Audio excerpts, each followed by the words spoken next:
Next process होता है दोस्तों। नेक्स्ट प्रोसेस में बैंक क्या करती है, आपके प्रॉपर्टी का टेक्निकल कराती है। टेक्निकल मतलब वैल्यूएशन कराती है।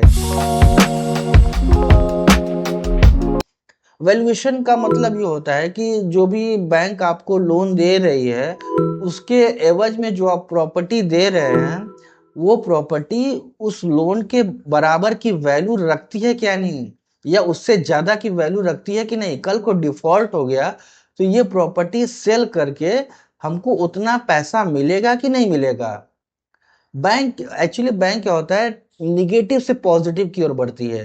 तो जो ही आप होम लोन लेने जाते हैं, तो वो सारे निगेटिव चीज को आपको क्या होता है, टिक करना होता है। यानी अगर मान लीजिए वो सोचती है कि आप डिफॉल्टर है, तो आप बैंक क्या करती है, आपका सिविल चेक करके आपको पॉजिटिव कर देती है। बैंक सोचती है कि आप जो हमको डॉक्यूमेंट दिए हैं वो सब फ्रॉड है, तो उसके लिए एफआई करती है। एफआई पे आपका रिपोर्ट क्या होता है, पॉजिटिव आ जाता है। बैंक सोचती है कि आप रिपेमेंट कैपेसिटी नहीं कर सकते, तो इसलिए क्या होता है, आप सैलरी स्लिप देते हैं, फॉर्म सोल देते हैं, तो ये भी क्या होता है, पॉजिटिव हो जाता है। अब बैंक और सोचती है अपने लोन की सेफ्टी के लिए कि कल को आप डिफॉल्टर बन जाए, कल आप की नौकरी चली जाए, कल आपकी इनकम ही ना हो, तो जो आप प्रॉपर्टी हमारे पास बंधक रख रहे हैं, यानी जो प्रॉपर्टी आप हमको बंधक के रूप में दे रहे हैं, ये प्रॉपर्टी को सेल करके हमको उतना पैसा रिकवर होगा कि नहीं होगा। यानी यदि मान लीजिए 1 करोड़ की प्रॉपर्टी है, तो आपको लोन 70-75 लाख तक ही मिल सकता है। न कि 1 करोड़ का लोन है तो 2 करोड़, 1 करोड़ की प्रॉपर्टी है तो 2 करोड़ का लोन दे दिया जाए, ऐसा नहीं होता है। यानी सिक्योरिटी बहुत ही इंपॉर्टेंट होती है। यानी जो भी आप प्रॉपर्टी बैंक के पास बंधक रख रहे हैं, उसकी वैल्यू आपके लोन अमाउंट से हमेशा ज्यादा होना चाहिए। वो आइडियल केस में उसका 2 टाइम्स होना चाहिए। यानी यदि आप 50 लाख का लोन ले रहे हैं, तो आपकी प्रॉपर्टी की वैल्यू आइडियल कंडीशन में क्या होना चाहिए, 1 करोड़ की होनी चाहिए। लेकिन इसके भी कुछ होम लोन में रिस्ट्रिक्शन है जो यूजुअली बैंक लेते हैं। जैसे मैं आपको बता दे रहा हूँ, जैसे यदि आप 30 लाख तक का लोन लेते हैं, तो बैंक क्या करती है, आपको 90% तक का होम लोन प्रोवाइड कर देती है।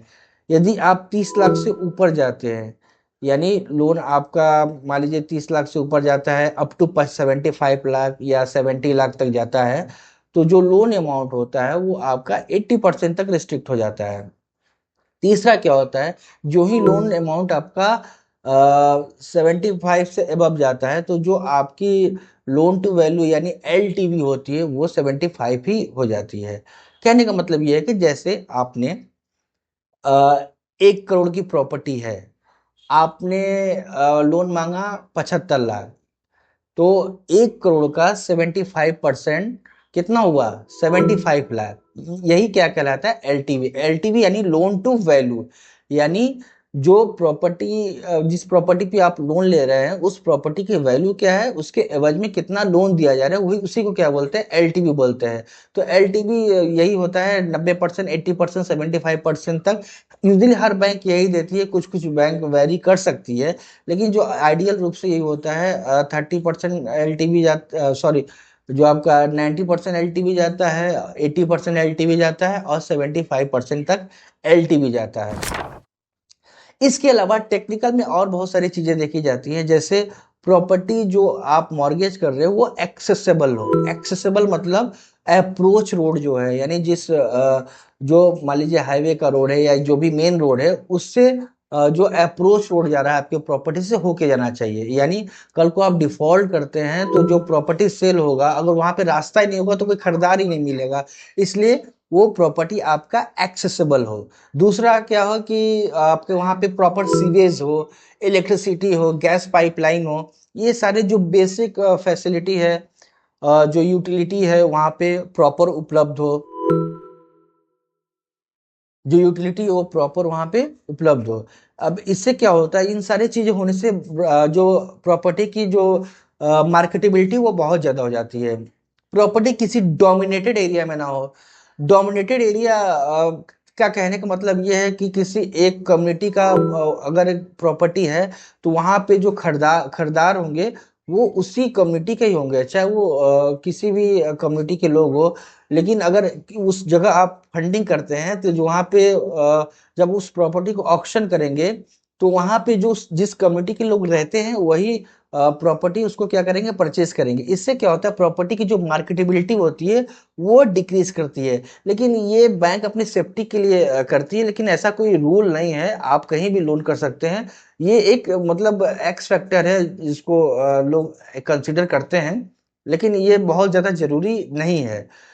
तीसरा उसमें ये भी देखा जाता है कि उसकी जो अगर मान लीजिए रेडी टू मूव प्रॉपर्टी है तो उसकी कंस्ट्रक्शन वैल्यू क्या है, किस तरह का उसमें कंस्ट्रक्शन हुआ है। बहुत ज़्यादा जो बिल्डिंग की एज है वो बहुत ज़्यादा नहीं होनी चाहिए, बहुत ज़्यादा पुरानी होने से यानी जो कंस्ट्रक्शन का जो वैल्यू होता है वो नील हो जाता है।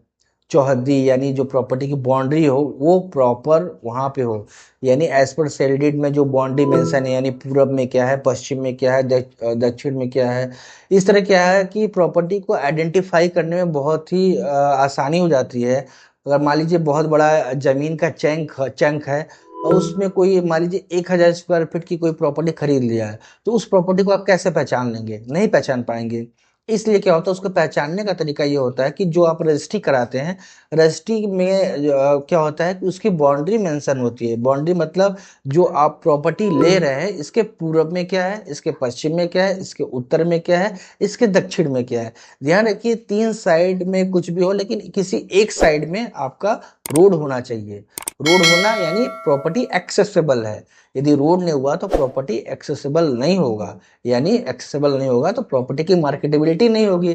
प्रॉपर्टी की मार्केटेबिलिटी नहीं होगा तो कल को जब आप प्रॉपर्टी को ऑक्शन करेंगे तो प्रॉपर्टी की वैल्यू नहीं रहेगी।